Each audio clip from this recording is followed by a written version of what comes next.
হ্যাঁ হ্যালো, বলছি শোনো না, তোমাকে আমি একটু পরে ফোন করছি, মনে হচ্ছে মা আসছে, বুঝলি? কাকে ফোন করছিলিস রে?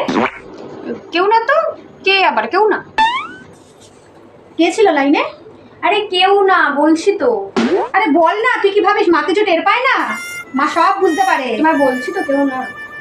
তোর মনে যদি কিছু থেকে থাকে সেটা বল, কারণ পরবর্তীকালে আমাদেরকেও তো এগোতে হবে, চিন্তা ভাবনা করতে হবে। তোকে তো এতবার জিজ্ঞাসা করছি।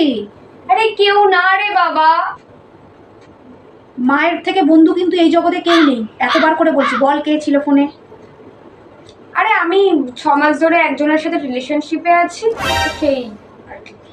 তো সেটা বলতে কি হয়েছে? সে তো ভালো কথা। আমাদেরকেও তো তাকে জানতে হবে, বুঝতে হবে, তার সাথে পরিচয় করতে হবে, আলাপ করতে হবে। তাকে ফোনটা লাগা। হ্যাঁ ফোনটা লাগা। হ্যাঁ হ্যালো, বলছি যে কি আমার মা না তোমার সাথে কথা বলবে। হ্যালো বাবা, কেমন আছো? আমি আমার মেয়ের মুখে শুনলাম, খুব ভালো কথা। তো তো একদিন এসো, একটু আলাপ পরিচয় করি, তোমাকে দেখি, তোমাকে চিনি বুঝি, তাহলে না?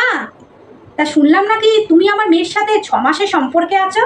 তাহলে নিশ্চয়ই একটু হলেও, তাহলে নিশ্চয়ই মেয়েকে আমার চিনতে পেরেছো। হ্যাঁ, তা জানো আমার মেয়ের কত গুণ?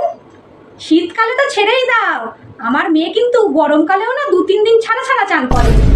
আর যেদিন যেদিন চান করে না, সেদিন সেদিন গায়ে পাউডার আর ডিওড্রেন্ট স্প্রে দিয়েও কাজ চালায়। আর এই পাউডার আর ডিওড্রেন্ট মিলে যে সুন্দর গন্ধটা ছাড়ে না, সারা ঘর আমাদের মোমো করতে থাকে, মোমো করতে থাকে। ও ঘরে থাকলে আমরা সেই ঘরে একদম টিকতে পারি না।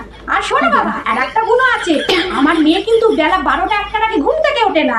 এই জন্য রান্না তো দূরজ খান, তোমাকে কিন্তু নিজের রান্না নিজে করে খেয়ে কাজে বেরোতে হবে, বুঝতে পেরেছো?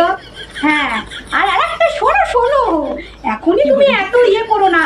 আমার মেয়ের যখন মাথা প্রচন্ড গরম হয়, তখন আমার মেয়ে না জিনিসপত্র ছোড়াছুড়ি করে। হয়তো তোমাকেও ছুঁড়ে হয়তো জানলা দিয়ে বের করে দিতে পারে। হ্যালো হ্যালো, কি গো? হ্যালো, যা কেটে দিল। তোমাকে এত কিছু কে বলতে বলেছিল? তা তাকে জানাতে হবে না? কি মেয়ে দেখে নিয়ে যাচ্ছে, পরে তো আমাদেরকেই দোষ দেবে।